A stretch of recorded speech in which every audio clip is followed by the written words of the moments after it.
Bonsoir à tous, bienvenue sur Public Sénat, ravi de vous retrouver pour un nouveau numéro d'On va plus loin. Au programme ce soir, notre grand débat autour de l'Europe selon Emmanuel Macron.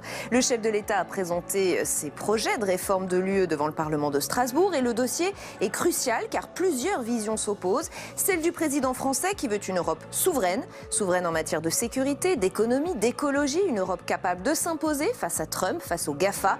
Mais l'autre vision est celle de la prudence, voire du statu quo aux yeux du président. Je ne veux pas appartenir à une génération de somnambules, leur dit Emmanuel Macron.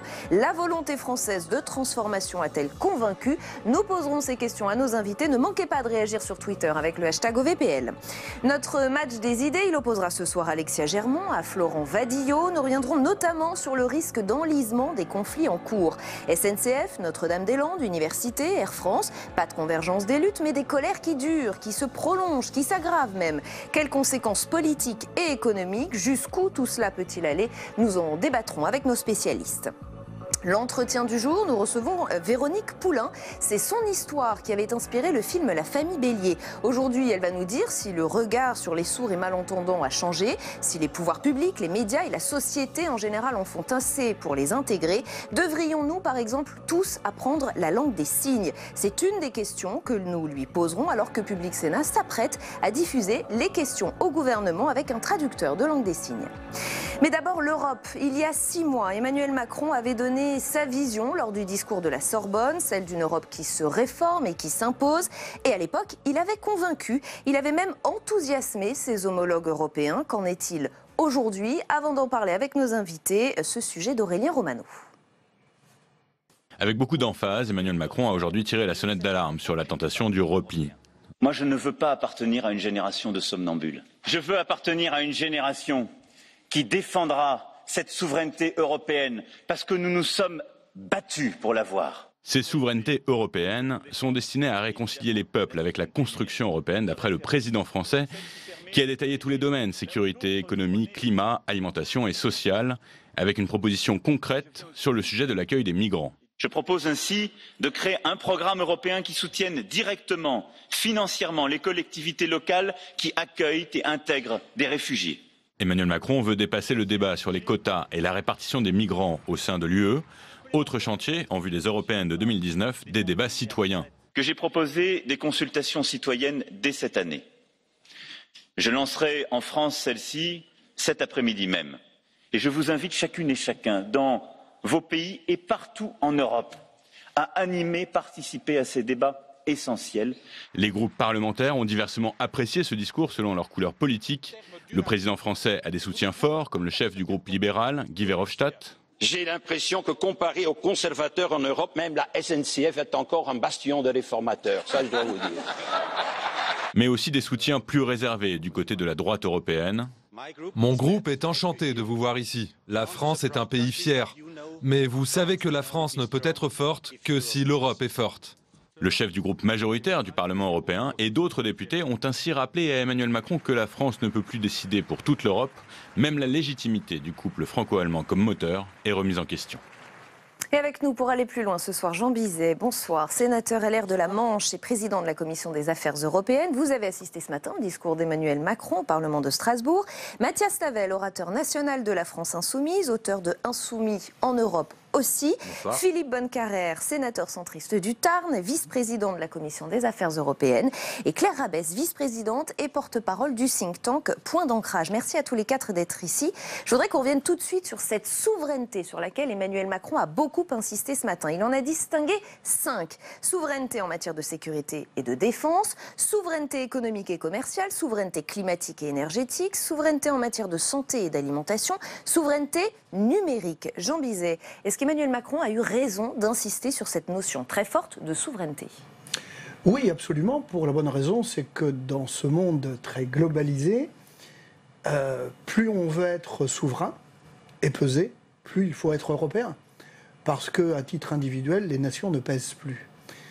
Et j'avoue que même si je n'ai pas entendu le souffle qu'on avait pu entendre, je dirais, au discours de la Sorbonne, c'était un discours particulièrement clair.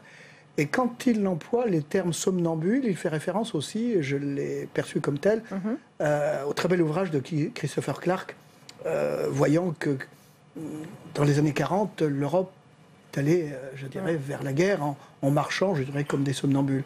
Donc c'est un discours très volontariste dans lequel, si vous voulez, le travail que nous faisons au niveau de la Commission des Affaires européennes, nous nous retrouvons assez aisément parce qu'il a décliné toutes les différentes gammes de la puissance de l'Europe. Alors Philippe Bonnecarrère, je vais vous demander votre avis dans un instant. Juste une Europe souveraine, c'est aussi le terme qu'a utilisé le député européen Jean Arthuis au micro de Nora Hamadi, qui est notre envoyé spécial à Strasbourg. On l'écoute.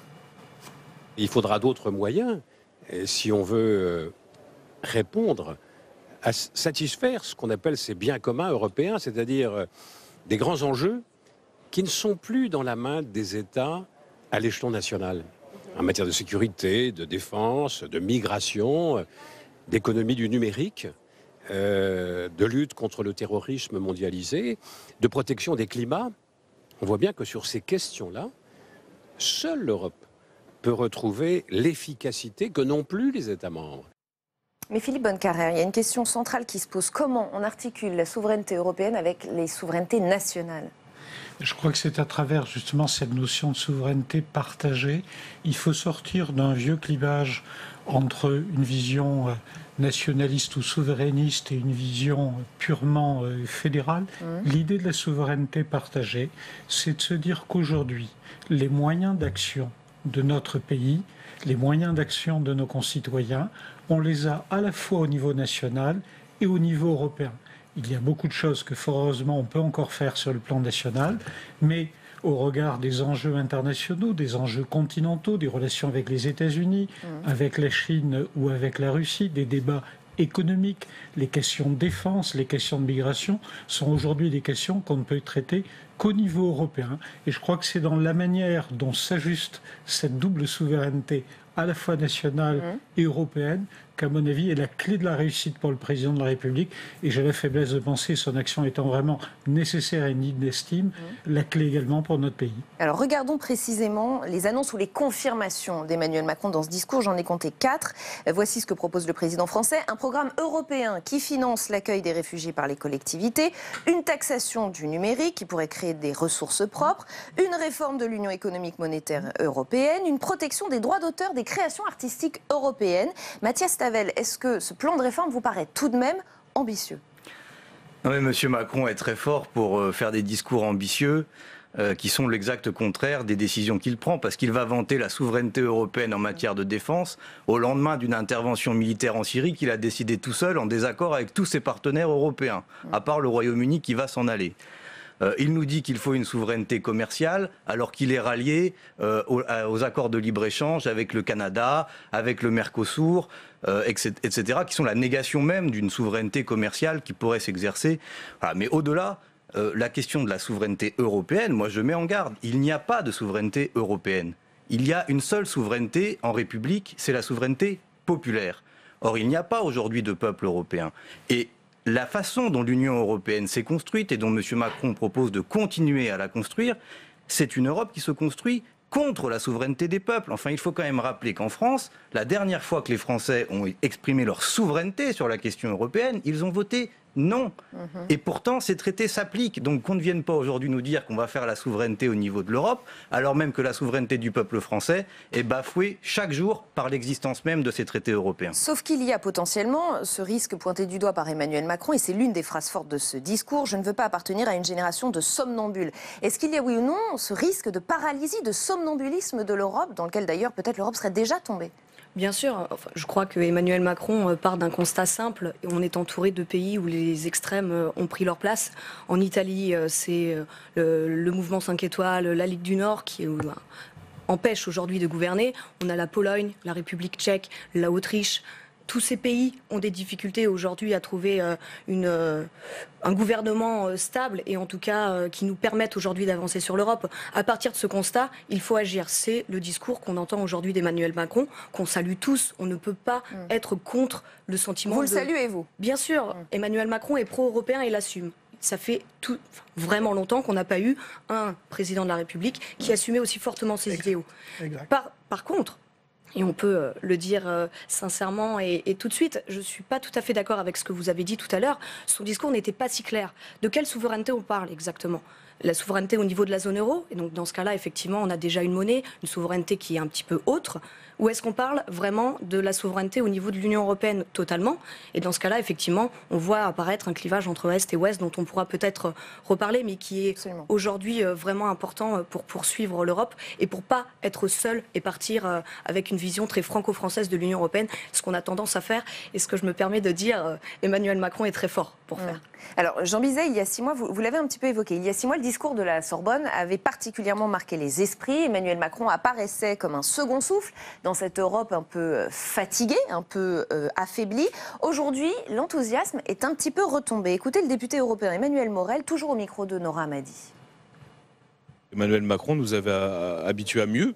Le discours de la Sorbonne, le discours d'Athènes, ça avait un peu de souffle, même si on n'était pas forcément d'accord sur tout. Là, j'ai trouvé que ses propos étaient ternes, donc sur la forme, et puis sur le contenu, pas grand-chose, quoi. La plupart des sujets majeurs qui intéressent les gens, le dumping social, le dumping fiscal, la question des politiques économiques, la question du libre-échange, tout ça a fait l'objet de propos vagues, sans proposition réelle.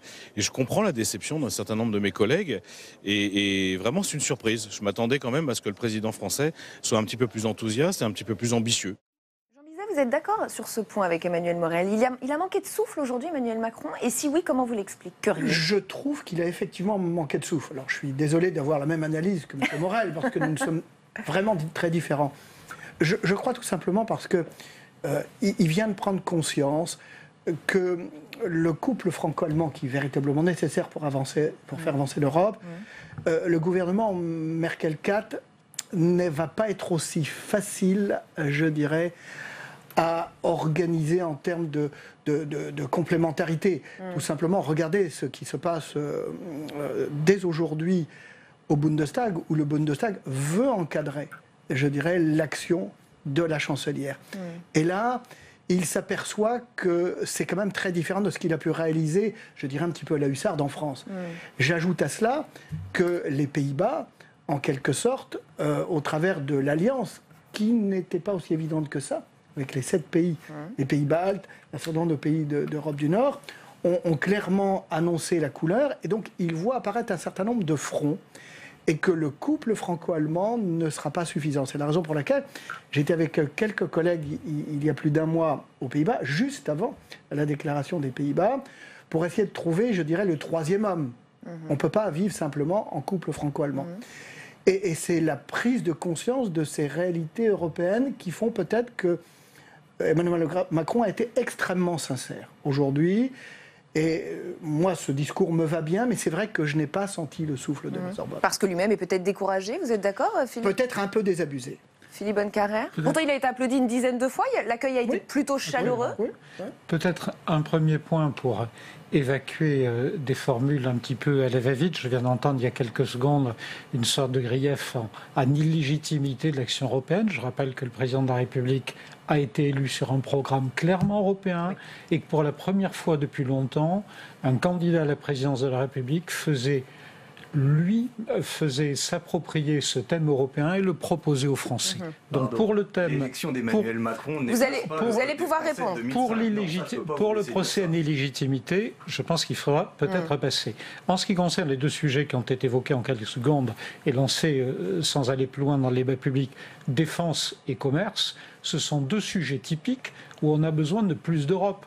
On comprend bien que la défense aujourd'hui, elle doit être vue non pas simplement au niveau national, mais au niveau européen, de la même manière que le combat économique ou le combat commercial est un combat qui nécessite plus d'Europe. Donc méfiez-vous des formules trop rapides. Sur la question du souffle, aujourd'hui ou pas, je pense que le président de la République est dans les réalités. Il est avec une ambition européenne qui est très forte. Elle lui tenaillait au cœur. Il a cette vision des choses, les valeurs européennes, la démocratie à l'européenne sont pour lui essentielles. Et bien sûr, il est dans les réalités. Et dans les réalités, il y a le fait que notre pays a beaucoup abusé de sa prise de parole, a souvent donné le sentiment de donner des leçons aux autres. Et donc, il a, à mon avis, voulu changer d'approche par rapport à cet historique français, en étant réaliste, On lui reproche souvent d'avoir trop d'ambition pour l'Europe. Il a voulu être dans un moyen terme en présentant des évolutions qui sont possibles. Donc je pense qu'il garde bien son cap, mais il sait qu'il doit s'inscrire dans le temps. Et il faut probablement aussi dire à nos concitoyens que les changements qu'ils souhaitent en Europe, je pense que notre pays aura la capacité de les impulser, mais il faut accepter de dire à nos concitoyens que cela se fera aussi avec le temps. Mathias Tavel, vous vouliez réagir? Oui, parce que j'entends dire il faut plus d'Europe, mais pour faire quoi? Plus d'Europe pour faire des accords de libre-échange, plus d'Europe pour faire l'Europe de la guerre avec la Russie? Bien sûr que non. Aujourd'hui, il y a une chose qui est sûre, c'est qu'Emmanuel Macron et l'Union européenne, c'est la même chose. Exactement. D'ailleurs, c'est le seul adversaire qu'Emmanuel Macron a cité. Il n'a pas cité Daesh, il n'a cité comme seul adversaire la Russie de M. Poutine. Bon. Mais si l'intervention de Macron manque de souffle, c'est parce que sa politique, tout simplement, manque de souffle. C'est la même politique que celle de l'Union européenne. Regardez la SNCF, M. Macron applique très docilement la mise en concurrence prévue par les paquets ferroviaires européens et les traités européens. Donc, tous les autres pays ont déjà réglé le problème. Et de quelle façon ça coûte plus cher, ça marche moins bien et les sociétés investissent moins. Ce n'est pas un débat sur la SNCF, je vous le rappelle. Non, mais parce que ça commence à bien faire que dès qu'on parle d'Europe, c'est merveilleux. Aujourd'hui, l'Europe, M. Morel avait raison de le rappeler, c'est les 500 000 travailleurs détachés qui sont exploités et qui viennent faire de la concurrence déloyale et sur lesquels M. Macron a obtenu un accord qui est un accord nul et non avenu. Parce que votre propre commission disait que la durée moyenne, enfin c'est peut-être pas la même, une commission d'enquête du Sénat disait que la durée moyenne d'un détachement c'était 43 jours en France et M. Macron se vante comme grande avancée de l'avoir réduite la durée maximale à 1 an, ce qui n'aura aucun effet dans les concret. C'est 3 mois pour le bâtiment. Donc... Voilà, donc M. Macron parle pour ne rien dire. Il a fait perdre 1 an à la France au niveau européen en attendant patiemment que Mme Merkel ait fini de faire sa coalition. Et alors qu'il fallait prendre appui sur le peuple français, sur son vote de 2005, sur la volonté qu'il y a de rompre avec un certain nombre de politiques européennes, de sortir du dogme des traités européens en matière de concurrence, de services publics, de libre-échange, pour proposer enfin une autre voie pour l'Europe. Voilà, c'est ça le message que la France insoumise porte. Enfin, M. Macron, aujourd'hui, a en quelque sorte privatisé le Parlement européen pour lancer sa campagne des élections européennes. D'ailleurs, lui-même ne s'en est pas caché.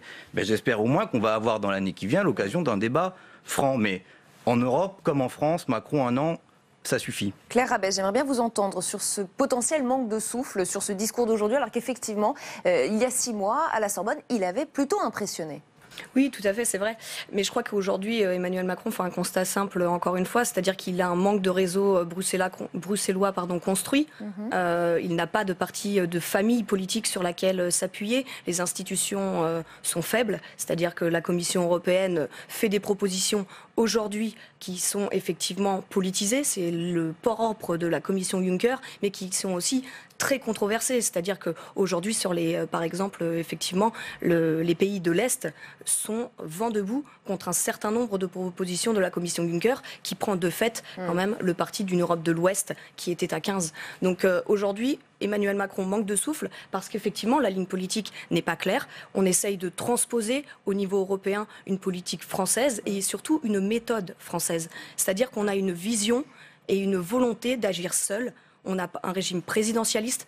Par exemple, les Allemands, on en parlait tout à l'heure, c'est un régime parlementaire. On ne pourra pas faire sans les corps intermédiaires. On ne pourra pas faire sans la société civile. Et aujourd'hui, Emmanuel Macron... C'est intéressant que vous parliez de méthode, on va en parler dans un instant. Jean Bizet, d'abord, vous vouliez réagir. Comme l'a dit tout à l'heure mon collègue Philippe Bonnecarrère, le président de la République se heurte au principe de réalité. Et qu'en Europe, on ne construit qu'au travers des alliances, des alliés, etc. Et ça demande du temps. Et ce jeune homme un peu pressé, jusqu'à maintenant, n'a pas intégré cette notion. Voilà le problème. Excusez-moi, votre condescendance, monsieur, sauf votre respect, monsieur le sénateur. C'est comme ça que l'on se comporte au Sénat, a priori. Oui, enfin ici, c'est pas le Sénat, c'est une chaîne de télévision. Et mon âge ne me permet quand même aussi d'avoir une analyse. J'ai écrit 2 livres sur l'Union européenne, dont le dernier qui est ici, je vous l'offrirai si vous voulez. Je pense que on peut au moins avoir le respect de l'interlocuteur qu'on a en face de soi. Alors, j'ai pas vu de manque de respect, j'ai dû louper un épisode, mais on va peut-être pas rester Pardon, dessus mais dire que plusieurs parce minutes. que je suis jeune, je suis pressé, je ne peux pas comprendre. Ah non, il parlait d'Emmanuel Macron. Non, je parlais du président de la République. Il parlait d'Emmanuel Macron. Voilà. Je suis désolé. Vraiment, il parlait de la jeunesse d'Emmanuel Macron. Je ne m'adressais pas au président de la République. Et du manque de réseau. Ah non, pas du tout. Donc c'est très bien, je n'avais pas loupé d'épisode, ça me rassure. Non, pas du tout. Ça viendra peut-être. Alors pour le coup, je prends aussi la défense de M. Macron. L'âge n'est pas un critère et on peut avoir son très bien. âge et même être plus jeune. On va noter que vous défendez Emmanuel Macron. Le principe de Saint-Just était très jeune quand il était élu à la Convention. Philippe Bonnecarrère, je voudrais juste vous faire réagir parce qu'effectivement, Claire Abès parlait de méthode. Est-ce qu'il n'y a pas effectivement un problème de méthode? Regardez ce qu'a déclaré Emmanuel Macron dimanche sur BFM. C'est maintenant que se joue le destin de l'Union. Nous avancerons avec ceux qui voudront bien avancer. Ceux qui ne suivront pas devront accepter de rester aux marges de l'UE. Regardez maintenant les propos de Nathalie Loiseau, ministre chargée des Affaires européennes, interrogée sur TV5 Monde dimanche dernier au sujet de l'absence des listes transnationales lors des prochaines européennes. Regardez ce qu'elle dit. C'est un projet que nous avions porté. Malheureusement, il s'est heurté, je cite, au conservatisme des vieux partis européens représentés au Parlement européen. Est-ce qu'il y aurait un petit peu dans l'esprit d'Emmanuel Macron et de son équipe la vieille Europe et la nouvelle Europe que eux voudraient transporter?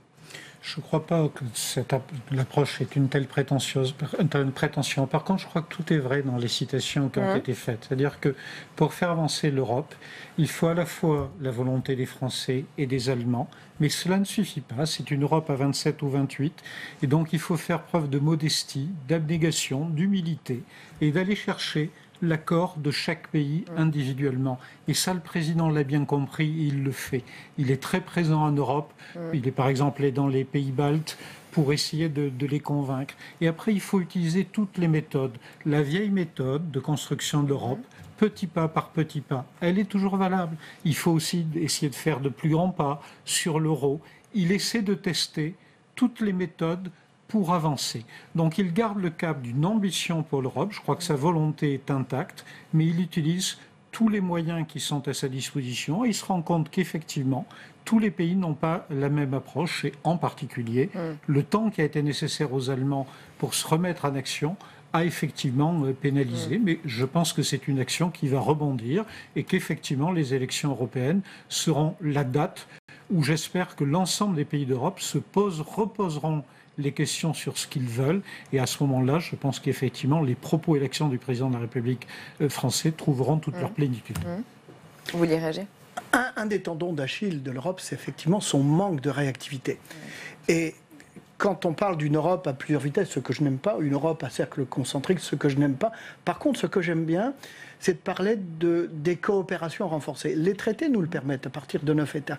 Et là, on l'a insuffisamment utilisé pour permettre à ceux qui veulent aller plus vite d'être, entre guillemets, pour reprendre les propos du président de la République, vous voyez, je l'aime bien quand même, je dirais, d'être de premier de cordée, et les autres pays s'y agrégeront. Alors je sais qu'une partie des pays de l'Europe de l'Est n'aiment pas cela, mais c'est pas du tout contre eux. Je crois qu'il faut impérativement les agréger à des politiques qui, dans un premier temps, ne pouvaient pas être auxquels ils peuvent adhérer dans un premier temps. Claire Abès. Oui, je crois vraiment que les coopérations renforcées, c'est un outil dont on parle depuis des années. On les a insuffisamment utilisées, mais parce qu'elles sont inutilisables en fait. Aller trouver aujourd'hui 9 pays et aussi, effectivement, pourquoi faire au-delà de la boîte à outils, quel plan on met d'abord à l'agenda européen? Est-ce que c'est la transition énergétique? Européen, ça a été magnifique. Oui, ça a été magnifique. C'est un one-shot. Aujourd'hui, on a quand même un dernier pari à faire. L'Europe peut exploser à 3 à 5 ans. Avant, on la prenait pour acquise. Je crois qu'aujourd'hui, on a le Brexit qui nous montre que c'est absolument pas acquis. On n'a plus le temps de prendre le temps d'utiliser tous les outils à notre disposition. Les coopérations renforcées, franchement, ça ne marche pas. Qu'est-ce que vous proposez d'autre? Mais surtout, Mathias Tavel, rapidement, après on avance sur la troisième partie. Une des coopérations renforcées qui a été totalement enfoncée, c'était sur la question de la taxe sur les transactions financières et qui a été verrouillée, notamment par l'action du gouvernement français, de M. Hollande, puis aujourd'hui de M. Macron. C'est vrai que M. Hollande n'aimait pas la finance.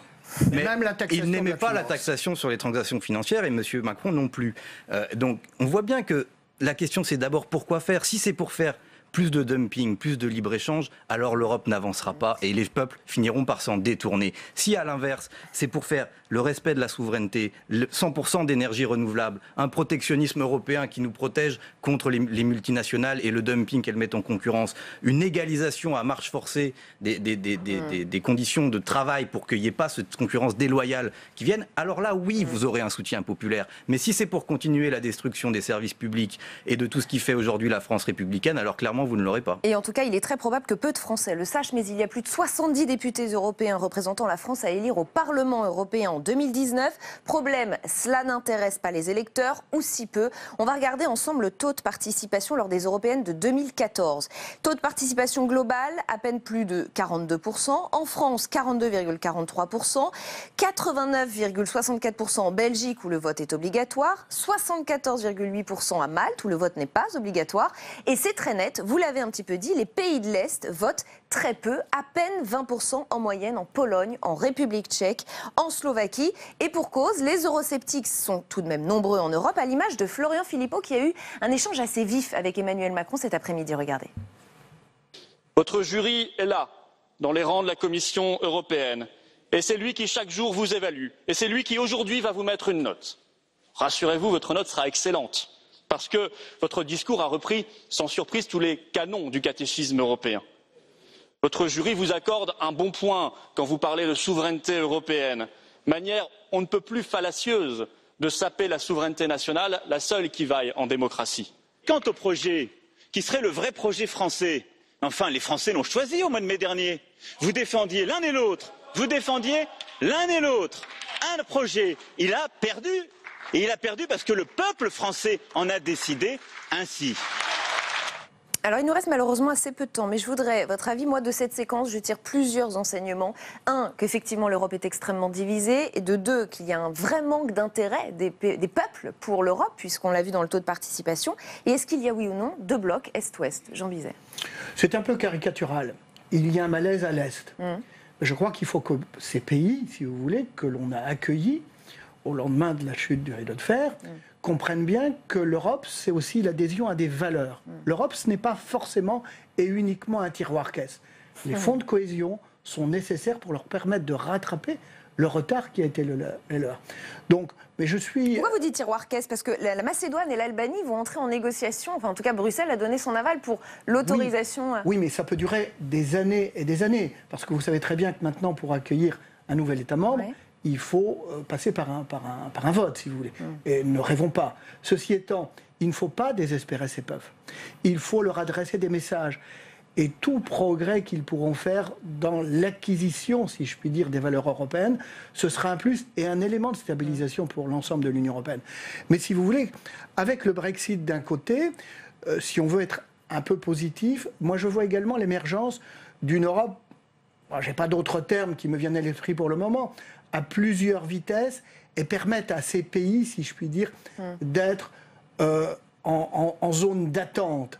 Mais si nous ne leur envoyons pas des messages, croyez-moi, ils retomberont sous l'influence de la Russie ou de la Chine. Philippe Bonnecarrère. Je crois qu'il faut arriver à allier vis-à-vis de nos concitoyens l'ambition européenne et la capacité de leur démontrer en quoi concrètement l'Europe peut améliorer leur situation. Quand on parle de fiscalité, pour qu'il n'y ait pas de fraude fiscale, il faut qu'on s'entende sur la même définition de nos règles fiscales. Il fait qu'on ait les mêmes autorités de poursuite. Et vous comprendrez bien que pour taxer Amazon et Google, on y arrivera quand même plus facilement sur l'aspect européen que sur l'aspect national. En matière de défense, si vous voulez avoir les moyens de défendre nos concitoyens, on voit bien que c'est aujourd'hui à l'échelle de l'Europe. La lutte contre le terrorisme, les terrorismes, ils ne sont pas cantonnés dans les frontières, ils se déplacent, quels que soient les sujets. On voit que nous devons à la fois porter les valeurs européennes et une ambition, mais nous devons être capables, sujet par sujet, de démontrer la plus-value européenne qui est réelle. Mais encore faut-il accepter de faire cet effort auprès de nos concitoyens.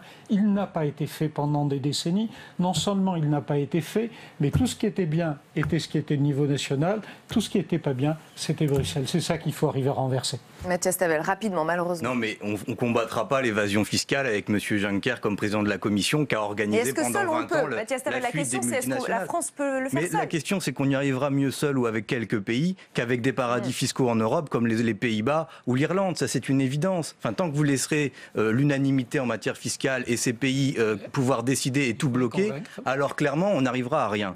Mais après, si vous voulez que les gens viennent voter aux élections européennes, commencez par respecter leurs décisions quand ils s'expriment sur les sujets européens. C'est vrai du référendum en France qui a été bafoué. C'est vrai du référendum du peuple grec qui avait rejeté les mesures d'austérité et qui lui ont été imposées quand même. Donc voilà, si vous voulez une Europe des peuples, alors il va falloir continuer cette bataille. Et nous, on va le faire avec la France insoumise et nos alliés européens. Il y a une déclaration qui a été signée vous partez en campagne. La semaine dernière avec Podemos, l'espagnol, et le bloc de gauche portugais. Nous avons nous aussi des alliés européens et ils sont autrement plus agréables à regarder que les alliés de M. Macron. Il nous reste quelques secondes. Juste pour finir, je crois que c'est important de ne pas opposer démocratie illibérale d'un côté qui serait à l'Est avec les vieilles démocraties qui, elles, seraient totalement fraîches et disposées. Le Front National était au deuxième tour juste l'année dernière, je crois qu'il faut s'en rappeler, et il était assez haut. Et on peut s'en gargariser, mais ça ne marchera pas. Donc aujourd'hui, comme monsieur le disait, effectivement, c'est taxation des GAFA. Parce qu'on y arrivera mieux en Europe, parce qu'il nous faut plus d'Europe. Il nous faut, évidemment, il nous faut rapidement faire l'union bancaire, vraiment la finaliser. Il faut arriver à une zone euro qui soit vraiment démonstrative et qui puisse justement avoir de vrais relais citoyens, c'est-à-dire montrer qu'aujourd'hui, avoir l'euro, c'est une puissance monétaire. Donc au niveau des accords commerciaux, ça veut dire qu'on peut avoir des avantages en tant qu'Union européenne. Et on doit s'arrêter là. Merci beaucoup à tous les quatre d'avoir participé à ce grand débat. Dans un instant, c'est le match des idées. Il va opposer Alexia Germont à Florent Vadillo. On va revenir sur ces conflits qui s'enlisent dans le pays. Université, SNCF, Notre-Dame-des-Landes, Air France. L'exécutif prend-il suffisamment au sérieux ces grognes qui ne s'éteignent pas? On va tenter de répondre à ces questions après ce sujet de Flora Sauvage. Université bloquée, affrontement sur la ZAD, cheminots en grève. Alors que les journées d'action se multiplient, le spectre de l'enlisement pointe le bout de son nez. Une semaine après le début de l'évacuation de la ZAD de Notre-Dame-des-Landes, la préfète de région recevra demain une délégation d'opposants pour tenter de trouver une porte de sortie. Mais jour après jour, les affrontements perdurent avec les forces de l'ordre. Cet ultimatum du 23, qui est quand même un temps très très court, c'est pas du tout des conditions pour un véritable dialogue. Ça ressemble beaucoup plus à une sorte de couperet qui cherche à imposer un modèle et un timing qui est étouffant. Dans les facultés comme à Nanterre, la situation est tendue.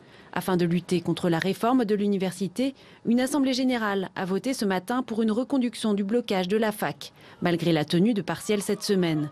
Mais pour le chef de l'État, il n'y a pas de convergence des luttes. Je conteste l'orientation de votre question qui viserait à avoir une logique ou à vouloir créer une coagulation dans ces mécontentements. Il n'y en a pas tant que cela. Et le mécontentement des cheminots a peu à voir avec le mal-être profondément légitime qui est à l'hôpital et qui dure depuis des années.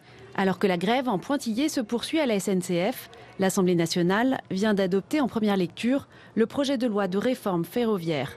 La CGT Solidaire appelle jeudi 19 avril à une mobilisation nationale dans l'espoir de former un front unique contre la politique du gouvernement. Avec nous pour ce match des idées ce soir, Alexia Germont, bonsoir, présidente fondatrice du think tank France Audacieuse, et Florent Vadillo, bonsoir à vous également, président du think tank L'Hétérie. L'exécutif a sûrement pensé à un moment donné que tous ces mouvements finiraient par s'arrêter finalement gentiment et tranquillement. Or, ce n'est pas du tout le cas, rien ne se calme, en tout cas pour le moment. Est-ce qu'il y a un véritable risque d'enlisement, Alexia Germont ?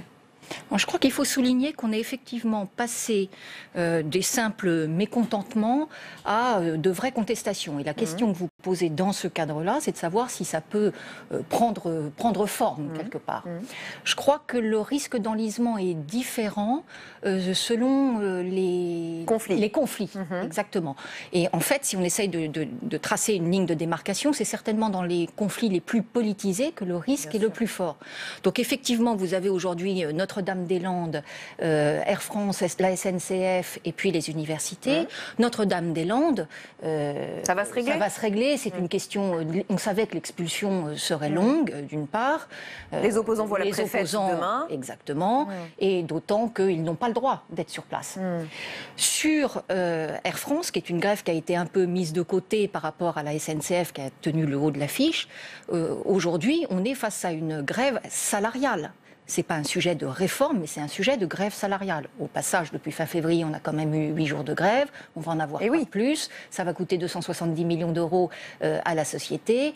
Et on est sur des sujets où les syndicats demandent des hausses salariales, alors qu'en parallèle, on sait sur la place que Air France est très compétitive en matière de salaire.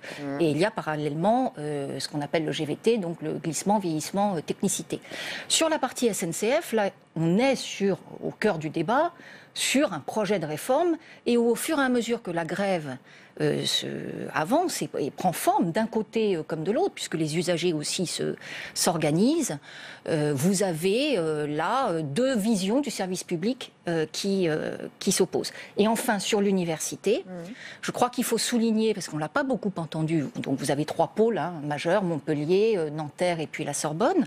À Nanterre, hier ou aujourd'hui, vous avez eu des cheminots de Sudrail qui sont venus prêter main forte à quelques militants qui étaient en fait très politisés. C'est là où on touche le cœur du débat, des militants très politisés, et puis avec un risque effectivement de passerelle qui peut se faire.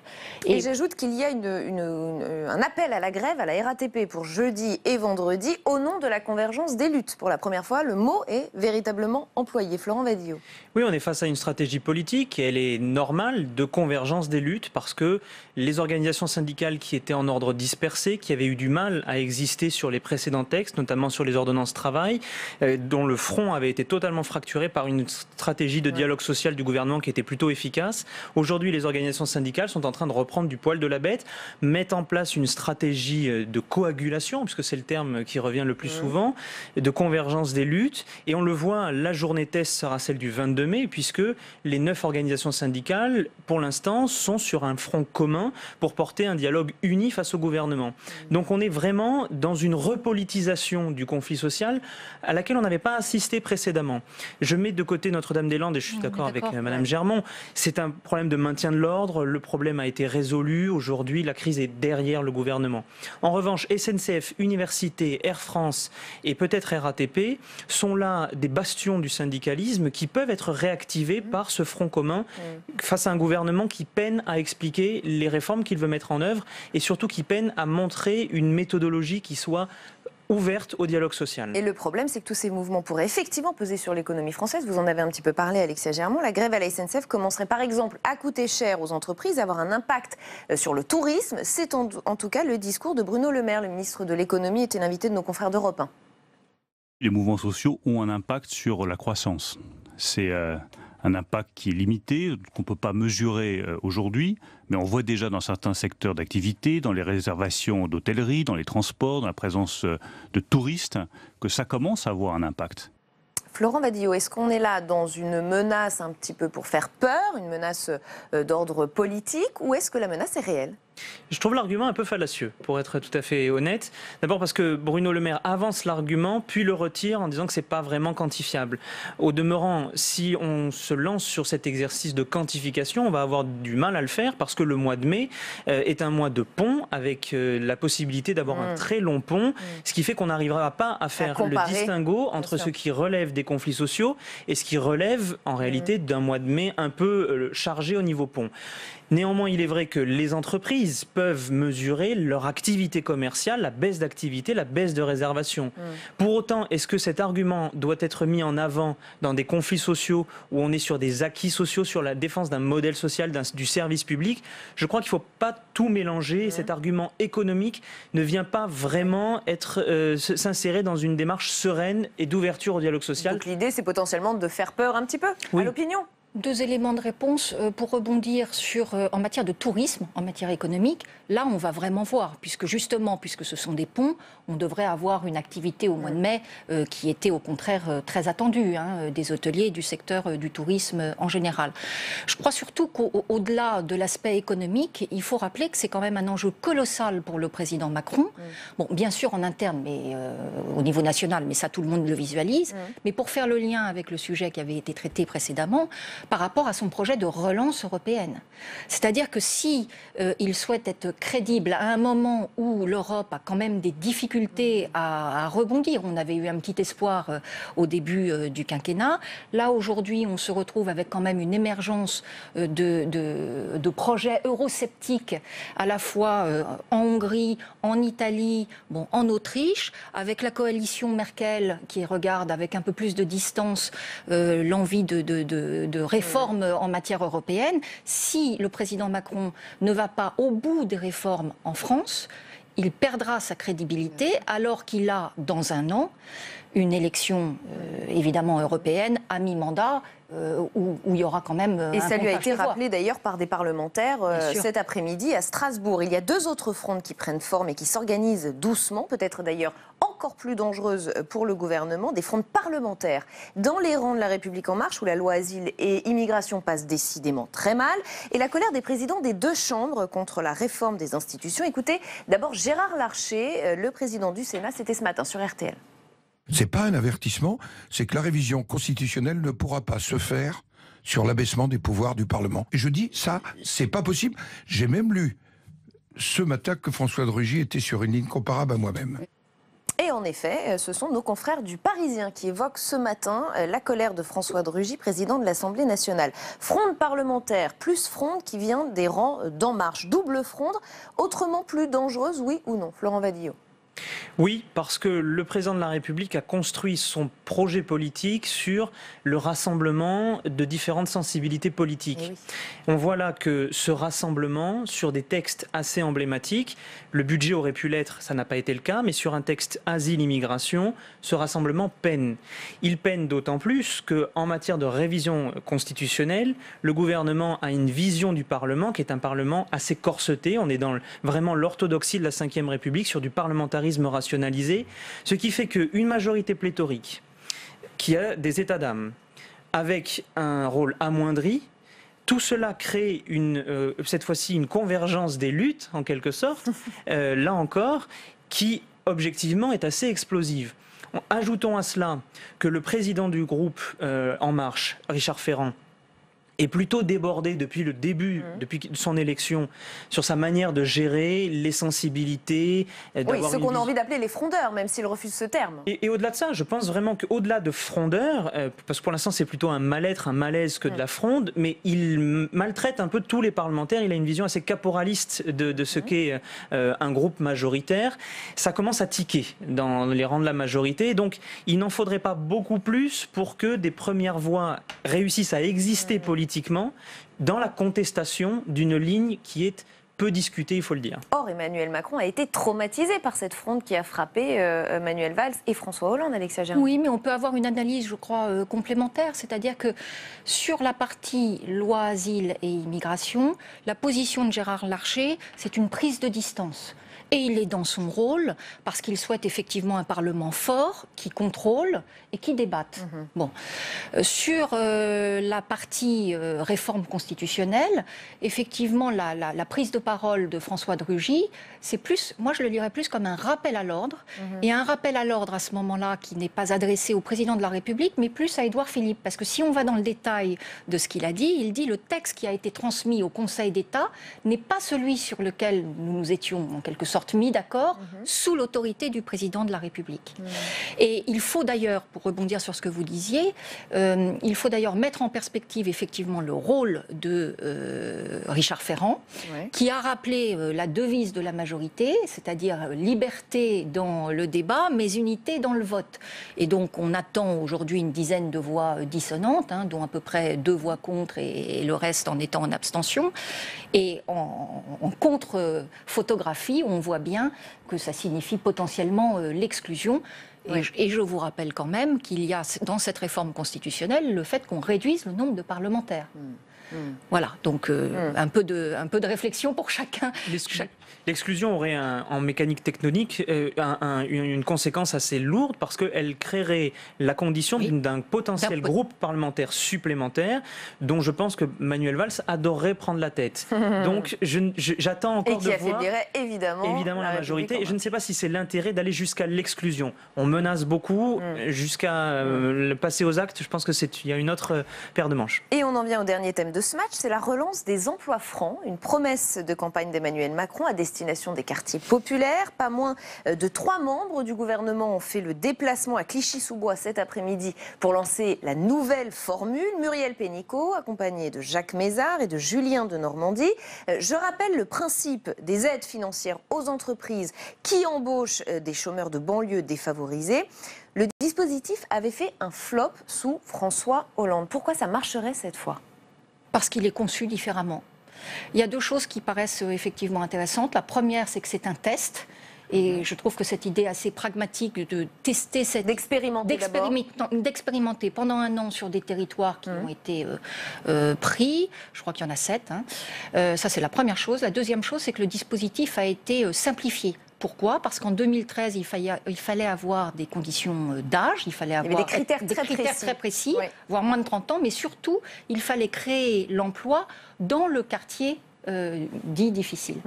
Aujourd'hui, le dispositif tel qu'il est conçu est plus simple, c'est-à-dire que dès lors que vous êtes à Pôle emploi et que vous habitez un quartier dit difficile, dans le plan de la ville, à ce moment-là, vous êtes éligible. Et les entrepreneurs ont l'air d'être assez friands de ce type de dispositif, d'autant que les aides qui sont proposées sont des aides qui sont conséquentes.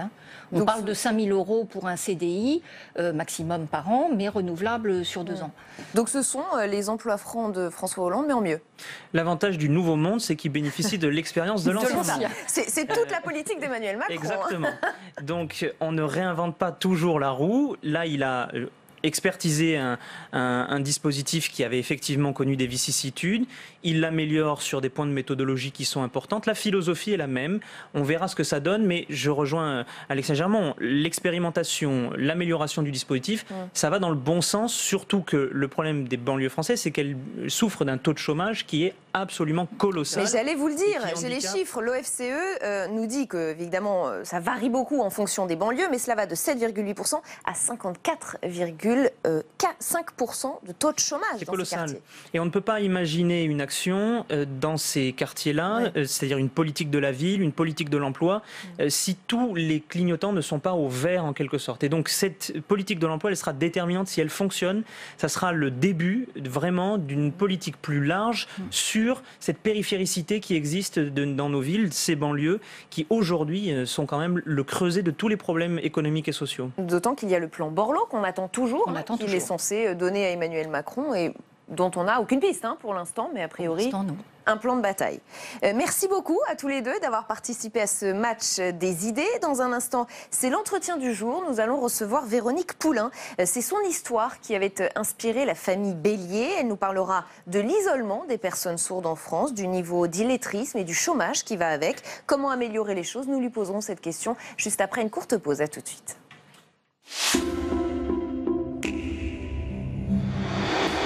Le PS est-il mort ou l'a-t-on simplement enterré un peu vite, comme dit Olivier Faure, le nouveau premier secrétaire? Quel opposant sera-t-il alors que François Hollande tire ses flèches également? Et quels mots, quel discours pour le parti à la rose que certains ne reconnaissent plus? Cette semaine, nous déshabillons, nous effeuillons, en tout bien, tout honneur, le Parti socialiste. Déshabillons-les, ce soir à 23h sur Public Sénat. Macron, t'as dit qu'il n'y avait aucune école qui fermerait en milieu rural. C'est honteux. Le territoire inégal, tout pour les villes et rien pour le milieu rural. Aujourd'hui, on va nous fermer une classe et l'année prochaine, on fermera l'école. On devrait vraiment replacer l'intérêt de l'enfant au cœur du débat, ce qui n'a pas été fait par les représentants de l'éducation nationale. pour un maire et pour des élus municipaux qui se défoncent pour avoir une école dans leur commune, il est certain que c'est très, très, très désarmant et que ça peut mettre un peu en colère, mais un peu beaucoup même. Écoutez bien, monsieur le ministre, les petits écoliers des champs ne seraient-ils pas égaux en droit à ceux des villes ? Sénat en action, demain à 23h sur Public Sénat.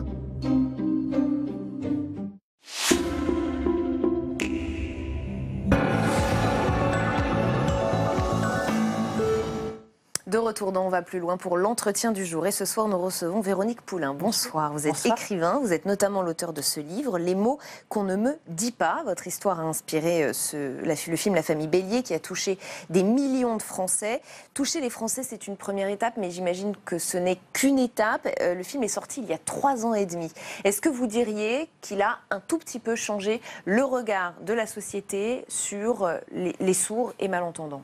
Je ne suis pas sûre qu'il ait changé le regard, il a démocratisé la chose. C'est-à-dire que ça se démocratise de plus en plus depuis les années 80, depuis ce qu'on appelle, ce qu'il y a eu le réveil sourd dans les années 80, qui a été une période formidable où les sourds ont décidé que ça suffisait, qu'il fallait que ça change. À partir de quoi? Que s'est-il passé? Il y a eu un Américain qui s'appelle, un metteur en scène américain sourd, qui est venu en France avec un interprète et qui a vu la situation en France où il n'y avait rien, il n'y avait pas d'interprète, c'était les enfants qui faisaient pour leurs parents, il n'y avait rien.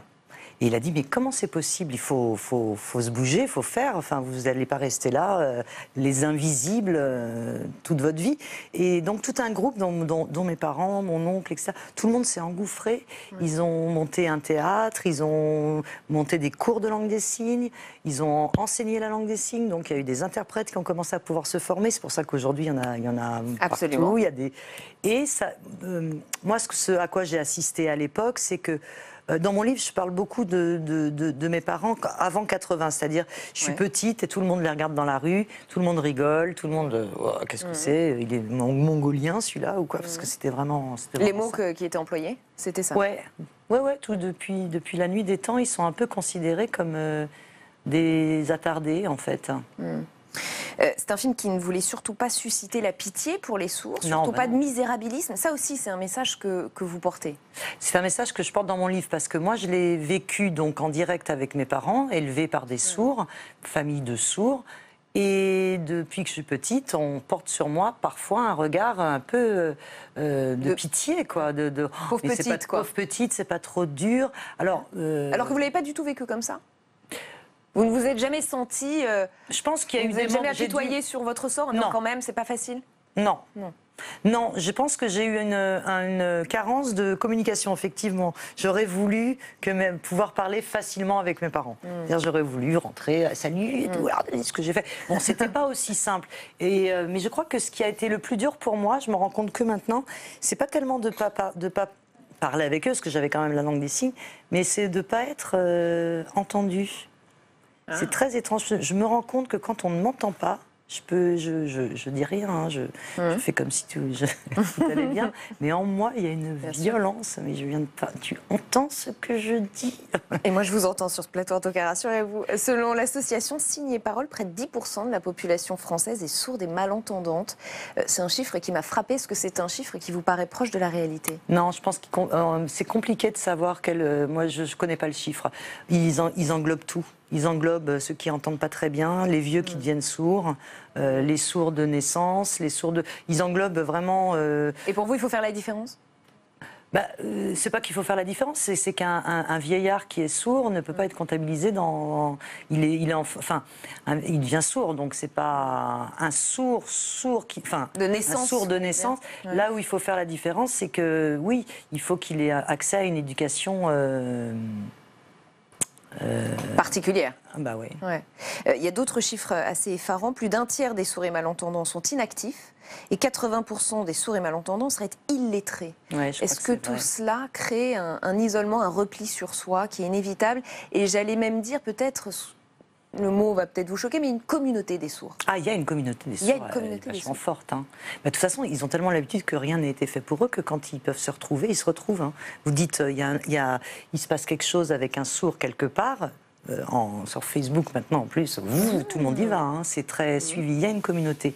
Quant à l'illettrisme, bah oui, je crois que, alors je suis pas super spécialiste, hein, mais il y a un problème d'éducation concernant les sourds, hein, c'est sûr. Et un problème d'accès. Il faudrait beaucoup plus, il faudrait qu'on puisse leur enseigner en langue des signes, faire des cours en langue des signes, donc des écoles bilingues. Je crois que les écoles bilingues en France, jusqu'au lycée, hein, jusqu'au bac, pardon, il y en a 2 ou 3, enfin c'est rien, quoi. Il faudrait que ça soit systématique. Et un problème d'accès à l'emploi aussi, ça n'a pas du tout été le cas de vos parents, vous? Non, mes parents, alors déjà, bon, c'était les années 70, il y avait du travail. Mon père était ouvrier, ma mère était mécanographe, j'ai jamais vraiment bien compris ce qu'elle faisait, des trous dans des cartes, c'était l'ancêtre de l'ordinateur, a priori. Et mon père, il était ajusteur. C'était un des rares métiers que les sourds, auxquels les sourds avaient accès. Il n'y avait pas grand-chose, hein, comme les menuisiers, cordonniers, ajusteurs, peintres ou, je ne sais plus, soudeurs, un truc comme ça. Donc lui, il était ajusteur. Et puis, il y a eu cette histoire de réveil sourd, c'est-à-dire que quand l'Américain est arrivé en disant on va faire un théâtre, on va faire, mon père, il a commencé, en plus de son travail d'ouvrier, à donner des cours de langue des signes à des entendants. Et puis, au bout de 3 ans, je crois qu'ils ont été en mesure de payer les gens. Donc, à ce moment-là, il est devenu prof à plein temps. Ça, il a lâché... C'est une vraie question. Est-ce que, selon vous, il faudrait, pour mieux intégrer les sourds et malentendants dans notre société, qu'on se mette tous à apprendre la langue des signes? Si c'est possible, ça serait génial. Déjà, pour nous, ça serait formidable. Ça, c'est quelque chose qui changerait vraiment la vie des sourds et malentendants? Ça, c'est ce qu'ils veulent, eux. Oui, c'est une de leurs revendications. Oui, je sais. Mais oui, ça changerait tout, parce il n'y aurait plus de problème de communication. C'est un vrai problème de ne pas pouvoir... Je veux dire que les spécialistes entendants disent que la surdité est le plus grave des handicaps, parce que justement, on est dans son monde, on n'entend pas les autres, et on a toujours besoin de quelqu'un pour comprendre ce que dit l'autre. Ils ont toujours besoin d'un interprète, sinon un sourd tout seul dans un dîner d'entendants, il est comme un con, enfin, il est là. Qui regarde ce qui se passe et il comprend rien et il ne sait rien et on fait pas l'effort, on fait l'effort 5 minutes puis au bout d'un moment ça va. Bon. Et puis c'est usant. C'est usant. Donc si tout le monde parlait la langue des signes, il y aurait plus ce problème-là. Et les sourds, eux, ils se considèrent pas comme handicapés, par exemple. Enfin, ceux qui sont nés sourds, ils savent pas ce qu'entendre veut dire, donc pour eux c'est pas un problème. C'est nous qui devrions nous adapter à eux. Et moi, je suis entre les deux, c'est-à-dire que idéalement, si tout le monde pouvait apprendre la langue des signes. Mais vous savez qu'il y a des programmes en crèche où on apprend aux bébés la langue des signes parce que un bébé à 8 mois, il est capable de comprendre les signes et il est capable de parler, de s'exprimer. En plus, ça peut se mettre en place très tôt. Dodo. Donc les parents, ils adorent ça, les parents entendants, avec leurs enfants entendants, parce qu'ils savent au moins ce qu'a leur enfant quand il pleure. J'ai faim, manger. Bon, c'est tout bête, mais je pense que oui, ça serait Il y a eu une loi, la loi du 11 février 2005, qui reconnaît la langue des signes comme une langue à part entière. On s'est demandé si ça avait changé quelque chose dans la vie des sourds. Est-ce que cette forme de reconnaissance qui passe par la loi, elle est aussi importante ou est-ce que finalement elle ne change rien? Je crois qu'elle a été, pour nous, entendants, elle ne change rien.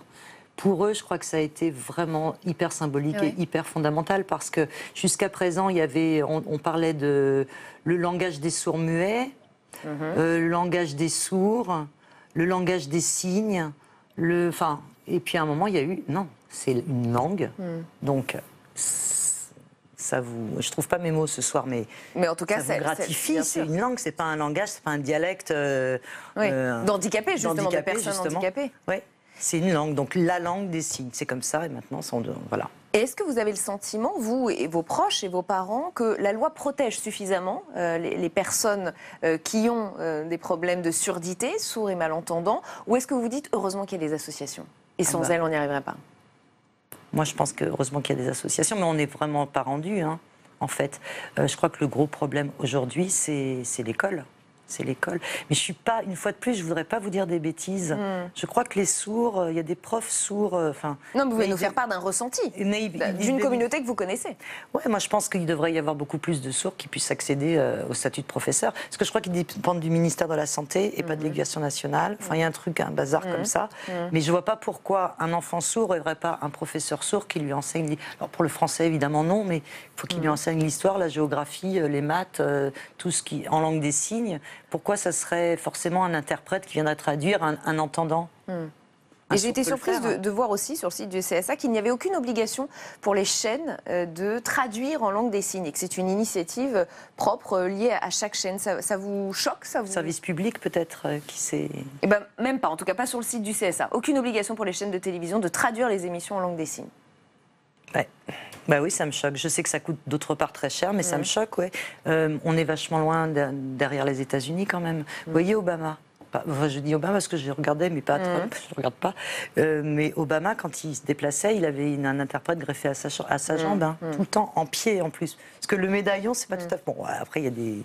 Quand on voit la personne debout, on voit son corps bouger, donc c'est plus subtil. Et je précise effectivement, avant de terminer, que Public Sénat met en place la traduction en langue des signes à partir de jeudi, lors de la diffusion des questions au gouvernement. Parce que par exemple, les sourds, Public Sénat, s'il y a en langue des signes, ils vont tous être devant leur poste. Ils vont pouvoir suivre les questions au gouvernement qu'on diffuse en exclusivité. Merci infiniment en tout cas, Véronique Poulain, d'avoir été notre invitée ce soir dans cet entretien du jour. C'est la fin de cette émission, vous l'avez compris.